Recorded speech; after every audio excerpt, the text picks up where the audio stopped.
Okay, we've seen the market drop substantially, and now the question is that I'm being asked, and I'm asking myself, what do we buy now?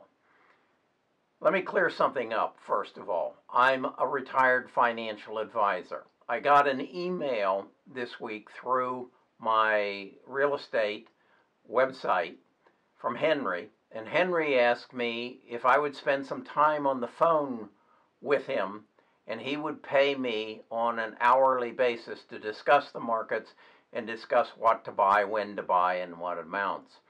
I had to write back to Henry and say, no, I can't do that. I no longer have a license to do financial planning. If I would do something like that, the Real Estate Commission of Alabama would come and put me in jail. I'm not going to sell financial advice because I am not a financial advisor. I will share my years of experience, I'll share my knowledge, and that's the extent it will go. I am going to put together a newsletter, and that newsletter, again, that will be free, and it will go into detail as to what I'm going to buy, when I'm going to buy it, and how I'm going to buy it. You'll have an opportunity to sign up for that newsletter sometime this week as I'm getting the autoresponder set up. So what I wanted to talk to you about today is giving you some insights of what not to buy. I think one of the worst buys you could make in these coming months is going to be banks and financial companies. They have weathered one hell of a storm over the last 20 years. They weathered the downturn in the stock market from the dot-com bubble, resulting in fewer commissions, if you will, at that time for trades, and money that they made on margin loans and on option trades. They survived that. Well, that's coming at them again. That is a part of what they're going to be dealing with over the next months. They've survived the subprime crisis with the defaults on homes, on car loans, on credit cards, and they survived that. That's coming at them again in the next couple months.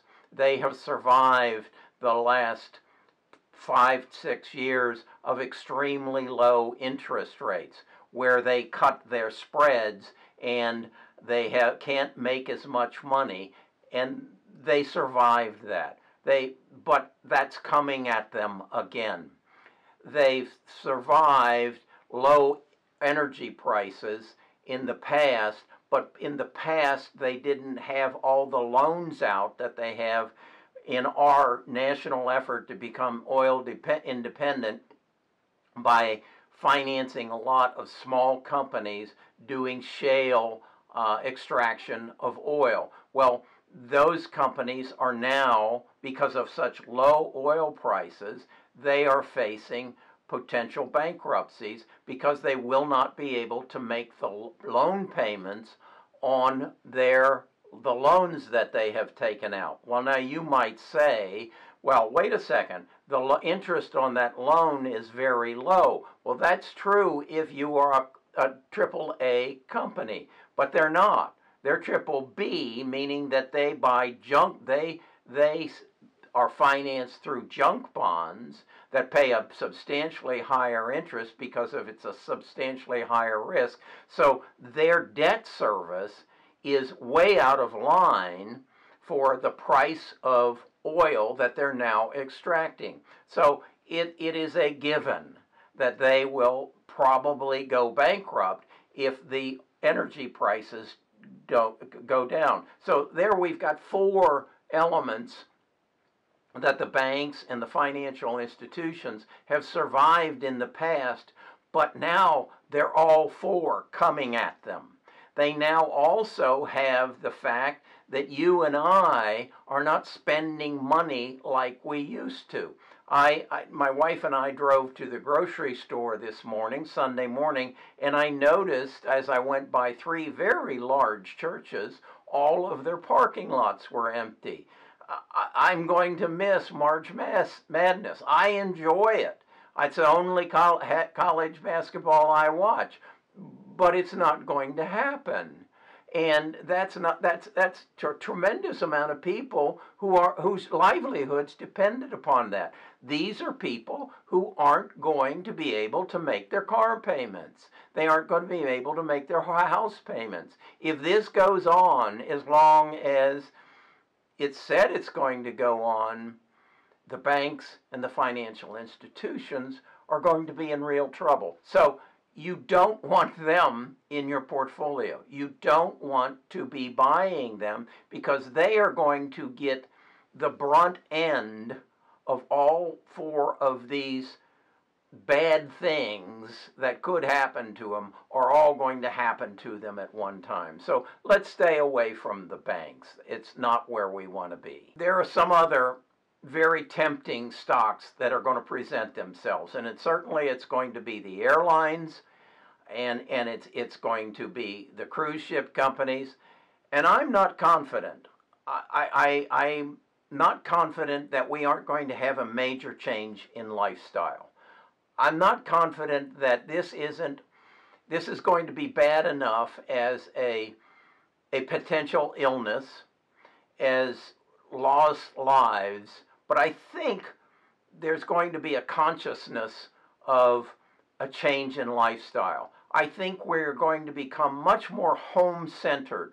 I think the home entertainment industry is going to explode because I think virtual reality is going to explode because I don't think I'm going to be going to Rome, to Vatican City, and walk through the Sistine Chapel again. I don't think that's going to happen in my lifetime. But I do think I may go there virtually. I think I may go there with my grandson and my granddaughters, but we'll all be wearing virtual reality goggles. I think that's what's going to happen in our life. I think we got to recognize that we're not the world we used to be. Globalization has been wonderful. It has helped people all around the world. It certainly has helped China. It is helping India. It's helping a lot of third world countries. But we gotta be conscious of what the trade out was on that. The first thing that comes to my mind is Chinese drywall.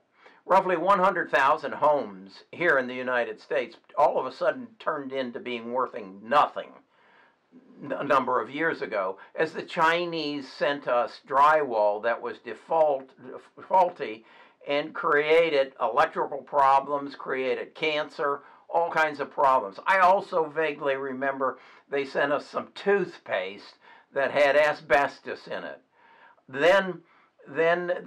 Now they're sending us this virus. And as I was driving to the grocery store this morning, I got to thinking, wait a second. This virus came from a group of bats in an abandoned building in a remote Chinese community, and it's now in the city I live in Mountain Brook, Alabama. How did that happen?